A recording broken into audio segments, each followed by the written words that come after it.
పతంజలి యోగ సూత్రములందు వాణి ఎందుకు చెప్తారు. అంతా కూడా పతంజలి అంతా చెప్పేసిన తర్వాత లాస్ట్లో ఒక పాయింట్ చెప్తాడు.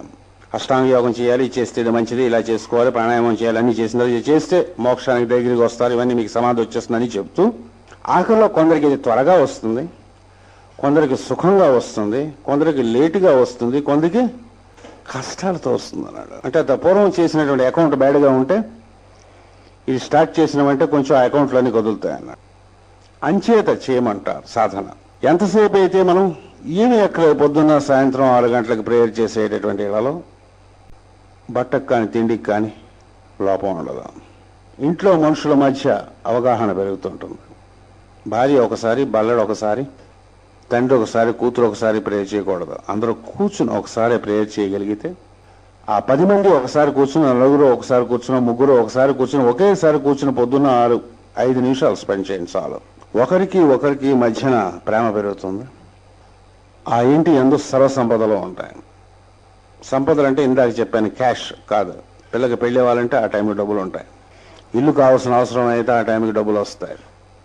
ముసలితనం వచ్చి కారు కావాల్సినటువంటి స్థితి వస్తే కారు వస్తుంది. ఏది కావాలంటే అది వస్తుంది ఆ టైంకి. మాస్టర్ గారి మార్గంలో ఉంటుంది.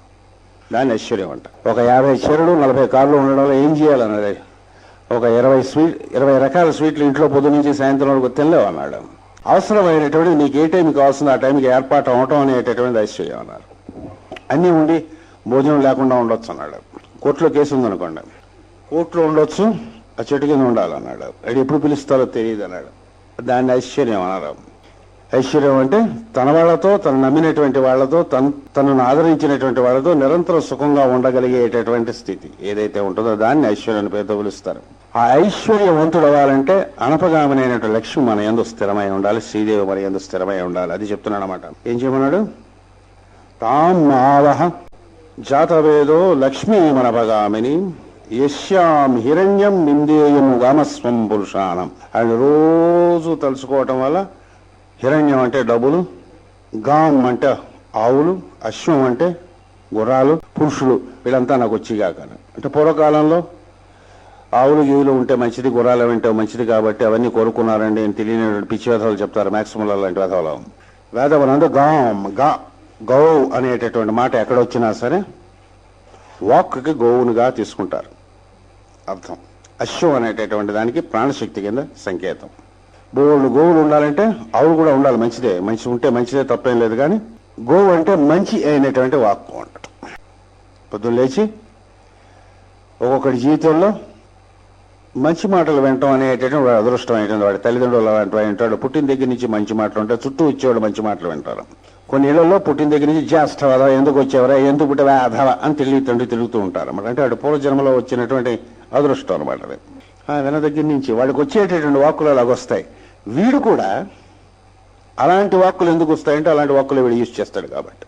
చక్కనైనటువంటి గొంతుగా మనకి భగవంతుడు మంచి శబ్దములతో చక్కగా మాట్లాడగలిగేటటువంటి ఒక వాయిస్, శబ్దాలని ఇచ్చాడు.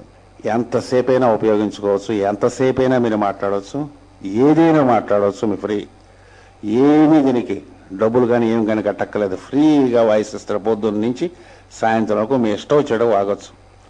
ఈ జన్మంతా వాగుతూ ఉండొచ్చు. మీ ఏమి డబ్బులు ఖర్చు ఉండవు.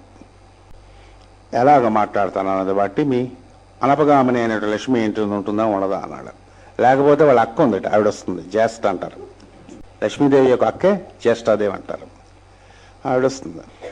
వాక్కు యందు సమస్తము పిండుకోవచ్చు అంటాడు. సరస్వతి రుక్కులలో చెప్తారు. వాక్కు అనేటటువంటి దాని కామధేనువై ఉంటుంది. మీ ఏం కావాలంటే అది పిండుకోవచ్చు. ఏ పనైనా ఎవరికి ఎందుకు చేసి పెడతారంటే మనం అడిగే విధానంలో ఉంటుంది అన్న. కొందరు మాట్లాడితే ఈ పని చేసి పెట్టానంటే కాదని అనలేము. ఎందువల్ల కొంతమంది అడిగితే అని వెళ్ళిపోతారు అన్నాడు. దీనివల్ల తేడా ఉంటుందంటే వాడిలో ఉండే వర్చస్సు వల్ల ఉంటుంది. అంతకు పూర్వం చేసినటువంటి సాధనం ఉంటుంది, అంత పూర్వం ఉన్నటువంటి తపస్సు వల్ల ఉంటుంది. కృష్ణమాచార్య గారంటే చుట్టూ వేల మంది ఎందుకు తిరిగారంటే ఆయన వర్చస్సులా ఉంటుంది. మనిషిని చూస్తూ ఉండేటప్పుడు ఆయన్ని మూర్తిని చూస్తేనే వదలలేకపోయేవాడు. గంటల తరబడి అక్కడ కూర్చోవాలనిపించేది. ఎందుకు కూర్చోవాలనిపించేదో తెలియదు కాదు. ఏమిటి చేస్తున్నామో తెలియదు. పొద్దున్న భోంచేయడం, మళ్ళీ అక్కడికి వెళ్ళి కూర్చోవడం, సాయంత్రం భోంచేయడం, వెళ్ళి కూర్చోవడం. ఒకసారి పని ఉండేది, ఒకసారి పని పాటు లేకుండా అక్కడ కూర్చోవడం, ఊరికనే వెళ్ళిపోవడం అంతే. ఎంచేత అటువంటి వాడు వాడికి ఎందుకు వస్తారంటే మనకు మంచి లోకాల్లోకి వెళ్దామని సంకల్పం ఉంటేనే వస్తాడు. లేకపోతే సినిమాలకు వెళ్ళాలనిపిస్తుంది. ఇది మన ఇష్టం అన్నాడు. కూర్చుని మాట్లాడుకునేటప్పుడు ఇక్కడే కూర్చోవచ్చు, సాధన చేసి ఇక్కడే తెలిసిపోతుంది మనకి అన్నాడు. కూర్చుని ఏం మాట్లాడవచ్చు, అమ్మవారి గురించి మాట్లాడవచ్చు. ఏమీ లేనప్పుడు జపం చేసుకోవచ్చు. మంత్రాలు ఉన్నాయి, జపం చేయడానికి చాలా టైం కావాలి. నవరాత్రుల్లో 9 రోజులైనా జపం చేసుకోవచ్చు. అప్పుడే బయటకు వెళ్ళి మాట్లాడాలనిపిస్తుంటుంది అన్నవాళ్ళు. ఈ టైంలోనైనా ఆ వాక్కును సరిగ్గా ఉపయోగించు. అడవిలాడగండి, వీడిలాగండి, వాడి గురించి వీడి గురించి గంటల తరబడి ఇళ్లలోని పీఠాధిపతులు పెట్టి పీఠాల్లోని వాడి గురించి వీడి గురించి మాట్లాడుకుంటారు. ఓ మఠాలు పీఠాలు పెట్టుకుని గంటల తరబడి మాట్లాడతారు, రోజుల తరబడి గంటల తరబడి మాట్లాడుతుంటారు. ఇది తెలిసిన వాడు ఏం చేస్తాడంటే అవన్నీ వీడికి తెలిసినా సరే వాటి ఏడల మౌనంగా ఉంటాడు. వాళ్ళ టైం ఖర్చు అయిపోతుంది. ఏదైనా తెచ్చుకోవచ్చు కానీ మీ జీవిత కాలాన్ని మళ్ళీ వెనక్కి తెచ్చుకోలేము. ఇవాళ రోజు వెళ్ళిపోయిందంటే మరి రాదు. 1,00,000 రూపాయలు పోయాయంటే రేపు గణించుకోవచ్చు. 10 లక్షలు పోయాయంటే గణించుకోవచ్చు. 20 లక్షలు పోయాయంటే గణించుకోవచ్చు. ఒక నిమిషం పోయింది సంపాదించుకోలేము. ఈ ఉన్న నిమిషాన్ని ఇచ్చినటువంటి వాక్కుని చక్కగా ప్రశస్తంగా ఉపయోగించుకునేటటువంటి విధానం ఏదైతే ఉంటుందో మనకి అది రావాలనంటే మొట్టమొదటి ఏం చేయాలంటే ఓం శ్రీం హ్రీం క్లీం అని జపం చేయండి అన్నాడు. మొట్టమొదటి బీజాక్షరాలు 3, తర్వాత ఐం క్లీం సౌహ్. ఇవే ఈ 6 బీజాక్షరాలు ముఖ్యమైన బీజాక్షరం అని చేసేటటువంటి వాటిలో.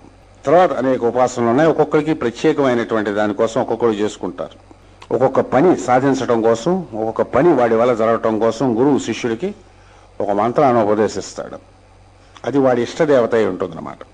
ఆ మంత్రం ఉపాసించడం వాడి వల్ల ఒక ప్రత్యేకమైన కార్యక్రమం జీవితంలో జరగడం కోసం ఇస్తారంటే ఒకడు లాయర్గా పుడతాడు, ఒకడు డాక్టర్గా పుడతాడు, ఒకడు ఇంజనీర్గా పుడతాడు, ఒకడు లెక్చరర్గా పుడతాడు, ఒకడు అలాగే ఎందుకు పనికి రాకుండా పుడతాడు. వాడి ఇష్టం అన్నమాట. అలా ఉంటుంది జీవితం. ఆ ప్రత్యేక ప్రయోజనం కోసం ఒక గురువు ఉపయోగించేటప్పుడు వాడిని ఒక మంత్రం ఇచ్చి ఆ దీక్షిస్తాడు. కొందరు నిలబడతారు, కొందరు వెళ్ళిపోతారు, కొందరు సగం చూస్తారు అనుకుంటారు, కొందరు రకరకాలుగా ఉంటారు, కొందరు సీరియస్గా తీసుకుంటారు. తీసి జీవితం గురువు ఇచ్చినటువంటి మంత్రములకు మంత్రాధిష్టానాలకు గురువుకు అర్పణ చేసేస్తారు. కొంతమంది వేరుగా ఒక్కొక్క జన్మలో మనకు అదృష్టం వస్తుంది. అర్పణ చేసిన తర్వాత గురువే వాడై ఉంటాడు. గురువు ఎప్పుడు పిలిస్తే వాడి ద్వారా వ్యక్తం అవుతూ ఉంటాడు. గురువు ఎప్పుడు కావాలంటే వాడి ద్వారా పలుకుతూ ఉంటాడు. వాడు ఏదైతే ఉపాసన చేశాడో గురువు వీడి ద్వారా ఏం చేయాలో ఆ పని చేస్తూ ఉంటాడు. గురువు అమ్మవారు అభేదమైనటువంటి స్థితికి జాగ్రత్త గుర్తుపెట్టుకోండి. గురువు యొక్క పాదుకలు సహాయం లేనిదే అమ్మవారి దర్శనం కాదు కాదు కాదు. మీరు కావాలంటే 1 2 కోట్లు 3 కోట్లు జపం చేసుకురండి. ఎవరైనా అమ్మవారి దర్శనం అయిందనంటే ఛాలెంజ్, వాడి శిష్యుడిగా అవుతాను. అవదు.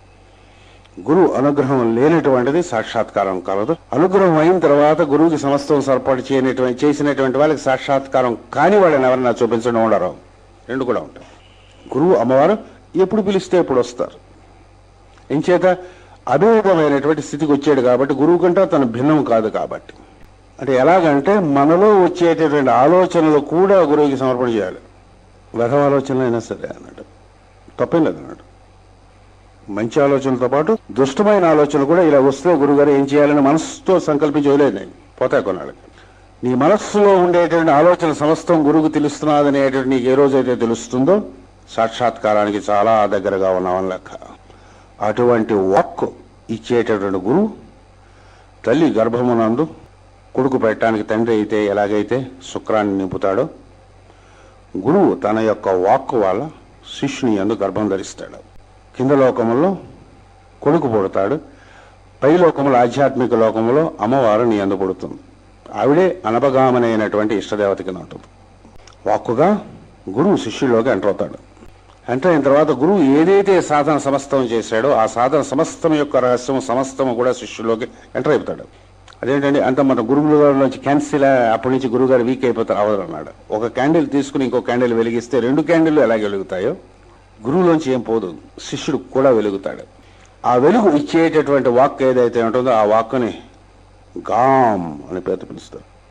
ఆవులు గాం అంటే ఆవులు కూడా మంచివి. ఆవు ముట్టుకున్నా, ఆవు మూత్రమైనా, ఆవు పేడైనా ఏదైనా సరే నెత్తి మీద రాసుకుంటే పవిత్రం. ఆవు కొంతమంది పొద్దున్నే పురుషాన్ని ఆచమనం చేసుకుంటారు, శుద్ధి చేసుకుంది. ఆవులో ప్రతి విషయమైనటువంటిది పరమ పవిత్రమైనటువంటిది. ఏం చేతనంటే ధేనువు కంటే పవిత్రమైనటువంటి జంతువు ఈ భూమి మీద లేదు కాబట్టి. తల్లి ఎంతో, తల్లి కంట ధేనువు ఎక్కువ. ఆ ధేనువు దేని వల్ల వస్తుందంటే సృష్టిలో వచ్చేటటువంటి ధేనువు కామధేనువు, నందిని ధేనువు ఇలాంటి రకరకాల పేర్లతో ఉంటాయి. 4 లోకములో దిగి వస్తుంది అమ్మవారు. ఈ